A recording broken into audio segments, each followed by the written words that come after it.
Assalamualaikum warahmatullahi wabarakatuh. Perkenalkan, nama saya Sri Rosdiana. Saya dari Politeknik Medika Farma Husada Mataram, dari Prodi D3 Reka Medis dan Informasi Kesehatan. Baiklah teman-teman, pada kesempatan kali ini saya akan mempresentasikan tentang ICD-10 khususnya untuk blok B20 sampai B34, yaitu penyakit human immunodeficiency virus atau HIV dan penyakit virus lainnya.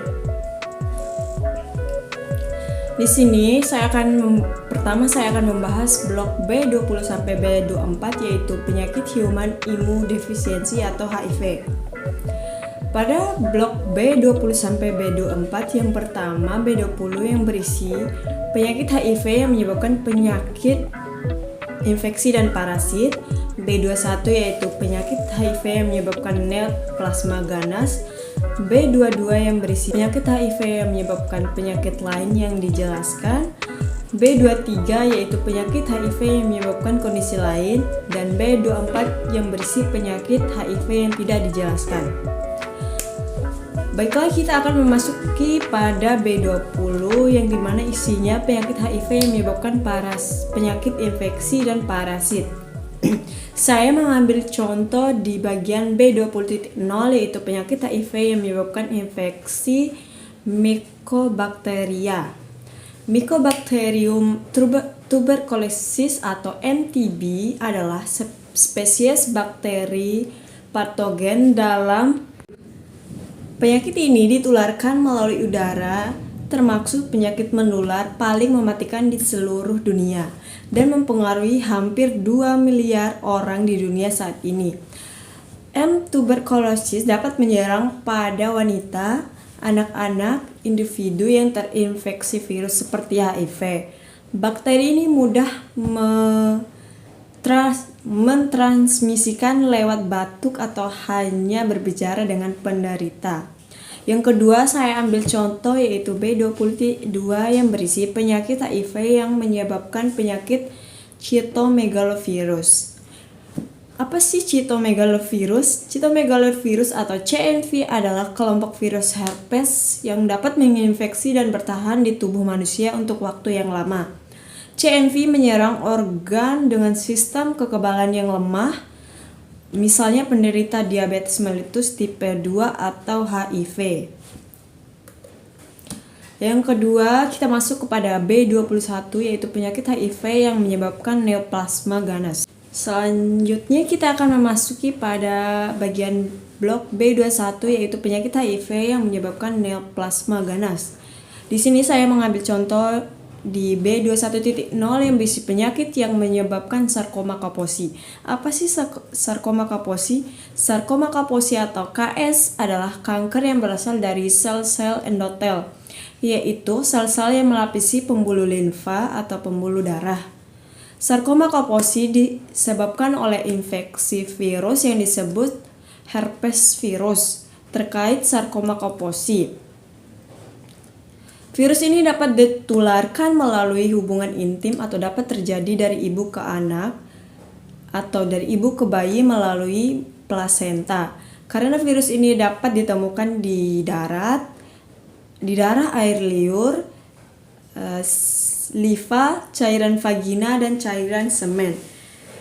Yang kedua, saya mengambil contoh di bagian B21.1 yaitu penyakit yang menyebabkan limfoma Burkitt.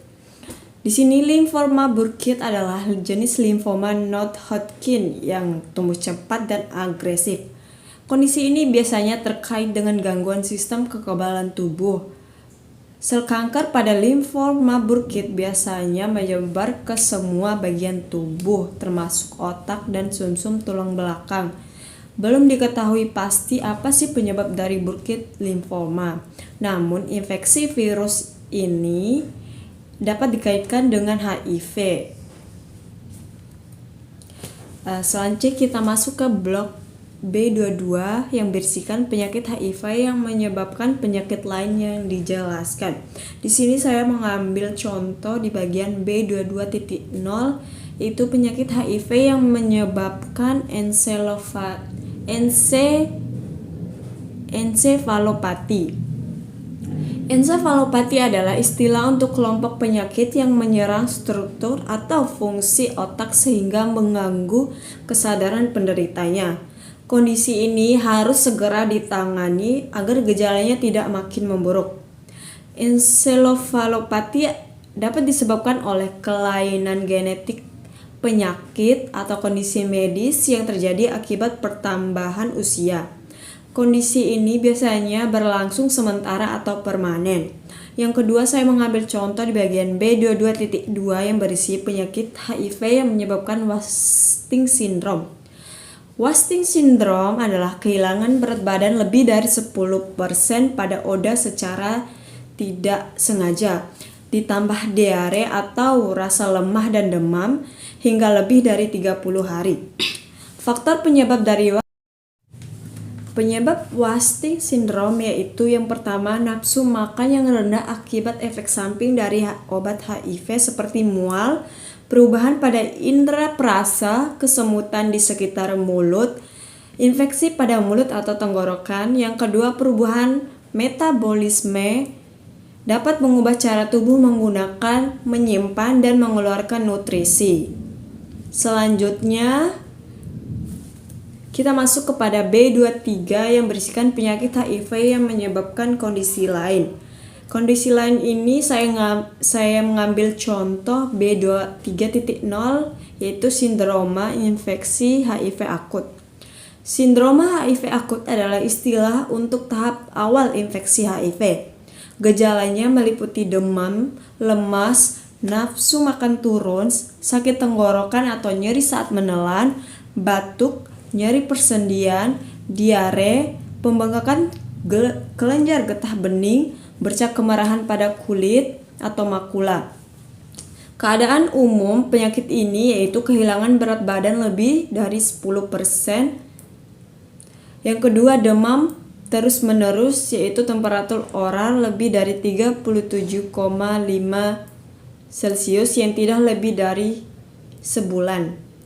Yang selanjutnya, diare yang terus-menerus yang lebih dari 1 bulan. Selanjutnya saya mengambil contoh pada B23.1 yang berisi penyakit HIV yang menyebabkan limfadenopati umum. Limfadenopati adalah pembengkakan atau pembesaran kelenjar getah bening. Limfadenopati bukan merupakan sebuah penyakit, melainkan gejala dari kondisi atau penyakit lain. Kelenjar ini merupakan bagian dari sistem kekebalan tubuh yang membantu tubuh melawan virus atau bakteri penyebab infeksi. Limfadenopati terjadi ketika kelenjar getah bening membesar dan membengkak akibat melawan virus dan bakteri yang masuk ke dalam tubuh. Selanjutnya kita masuk kepada B24 yang berisikan penyakit HIV yang tidak dijelaskan. Nah, di sini saya akan menjelaskan sedikit penyakit HIV. Apa sih penyakit HIV? Penyakit HIV adalah virus yang merusak sistem kekebalan tubuh dengan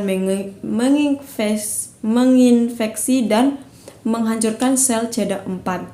Jika makin banyak sel CD4 yang hancur, daya tahan tubuh akan semakin melemah sehingga rentan diserang berbagai penyakit. Selanjutnya kita akan memasuki blok kedua dari pembahasan saya yang dimana berisikan B25-34 yang membahas tentang penyakit virus lain. Di blok B25 sampai B34 ini berisi yang pertama B24 penyakit cytomegalovirus atau CMV, B26 berisi mumps, B27 mononukleosis infecciosa, B30 conjunctivitis virus, B33 penyakit virus lain, dan B34 penyakit virus dengan situs tidak dijelaskan. Baiklah, saya akan membahas tentang B25 yang berisikan penyakit cytomegalovirus atau CMV. CMV atau cytomegalovirus adalah kelompok virus herpes yang dapat menginfeksi dan bertahan di tubuh manusia untuk waktu yang lama. Penyebab dari cytomegalovirus yaitu penularan virus CMV dapat terjadi melalui kontak langsung dengan cairan tubuh, hubungan saat persalinan atau menyusui, hubungan seks, dan transplantasi organ. Selanjutnya saya akan membahas tentang gejala cytomegalovirus.